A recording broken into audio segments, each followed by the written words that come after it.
Olá a todas e a todos.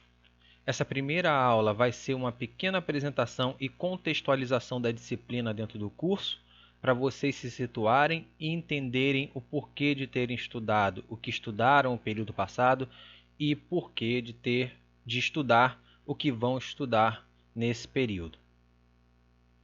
Vocês lembram que nas primeiras aulas de Linguística 1 eu falo sobre a questão do pensamento do homem sobre a linguagem, ou seja, do homem refletindo sobre a própria língua, né? E frisei que no Ocidente isso remonta à Antiguidade Clássica.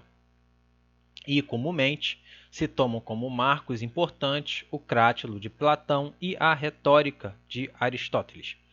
No capítulo 5 de Linguística 1, isso é abordado com um pouco mais de detalhes, e esse capítulo também comenta a importância da emergência da filologia no século XVIII e da gramática comparada no século XIX, bem como dos neogramáticos também no século XIX. Então, aqui entre a Antiguidade Clássica e o século XX, há dois pontos importantes: o século XVIII, a emergência da filologia, e o século XIX, com a figura dos comparatistas e dos neogramáticos. E aconselho, então, a releitura da aula 5 de Linguística 1, para relembrar bem esse panorama aí que é feito nessa aula. Eu enfatizei também que os comparatistas e os neogramáticos, o que os comparatistas e os neogramáticos fizeram no século XIX forrou a cama para o estruturalismo. Muitas coisas que já estavam sendo teoricamente apregoadas no século XIX, principalmente pelos neogramáticos, foram fundamentais para o advento do estruturalismo.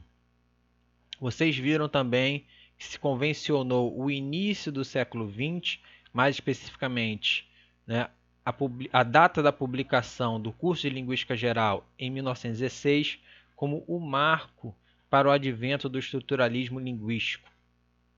Acho importante relembrar também que essa data é, digamos assim, simbólica, devido à publicação do livro. Saussure não é um homem do século XX, ele é um homem do século XIX. Ele bebe de toda a fonte produzida no século XIX. A tese de doutorado dele é uma tese comparatista e Saussure faleceu em 1913, ou seja, o livro foi publicado após a sua morte. Então, Saussure é, de fato, um homem do século XIX, ele morreu logo no início do século XX.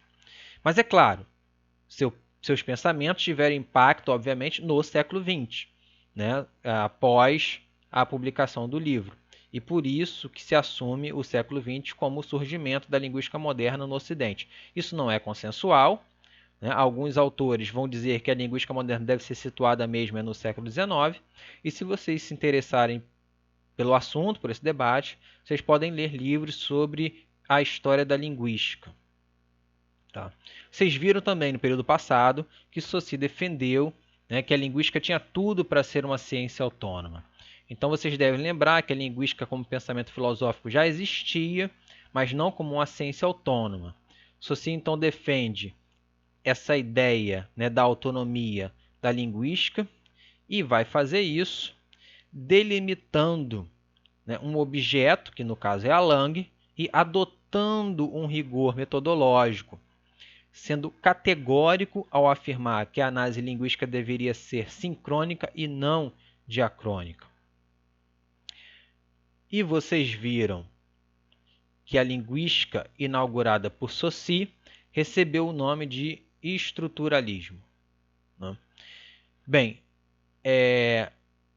esse é o primeiro ponto mais importante da linguística moderna, porque é o início da linguística como ciência autônoma.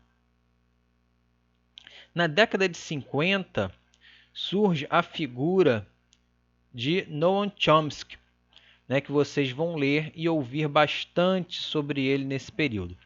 Noam Chomsky se contrapôs a muitos dos ideais estruturalistas, sobretudo o estruturalismo norte-americano, que vocês viram na aula 17 de Linguística 1. O estruturalismo americano, que era de base behaviorista, Então, Noam Chomsky se contrapõe às teorias behavioristas, principalmente aquelas que tentavam explicar como a criança aprende a falar, né? E desenvolveu uma série de reflexões sobre o tema da aquisição de uma língua e sobre linguagem na mente humana.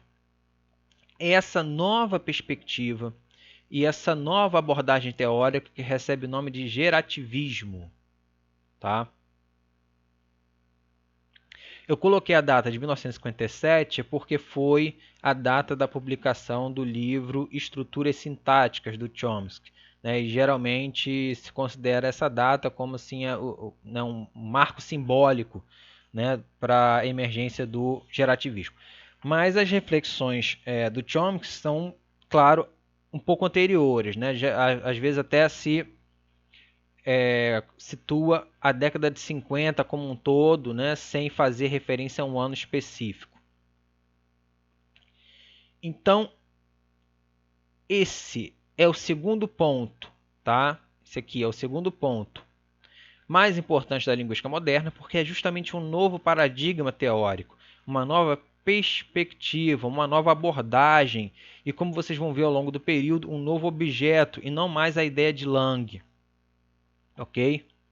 Na década de 60, surgem diversas correntes teóricas independentes, tá? Mas que compartilham a mesma ideia de que separações como Lang e Parolli,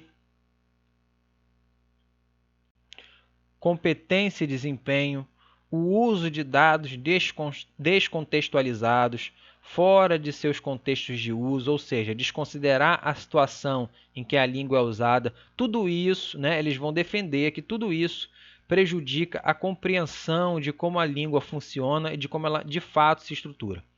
Essas correntes, então, vão se contrapor aos principais pressupostos do estruturalismo e do gerativismo e podem ser genericamente chamadas de correntes não formalistas, né, em oposição ao estruturalismo e gerativismo, que são entendidas como correntes formalistas. Bem, então esse é o terceiro ponto, né,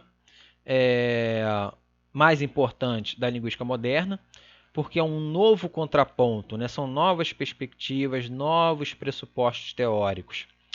O curso de linguística de vocês, então, é dividido em 3 partes, cada uma com foco em um desses pontos, tá? Então,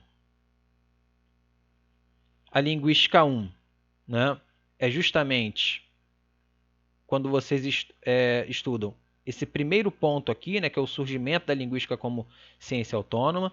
Linguística 2, que vocês vão ver ao longo do período, é a teoria gerativa, né, se contrapondo aos principais ideais do estruturalismo.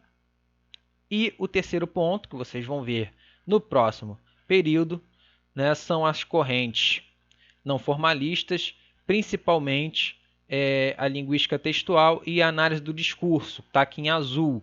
Né? A sociolinguística vocês até vão ver, mas lá na linguística 4, mas eu nem lembro se essa disciplina é uma disciplina obrigatória ou se ela é eletiva. Mas mesmo que seja obrigatória, ela é lá na frente, acho que lá para o 6º, 7º período. Ok? Então, assim, o curso de linguística mesmo, né, ele é dividido em 3 partes. Linguística 1, o início de tudo. Linguística 2, o gerativismo. Né, e linguística 3, né, as correntes não formalistas. Bem, essa foi a apresentação. Espero que vocês tenham entendido como a disciplina de linguística se distribui e por quê. Né, e espero que tenham entendido que os 3 cursos estão interligados dentro de uma lógica maior. Né? Então, fico por aqui e até a próxima.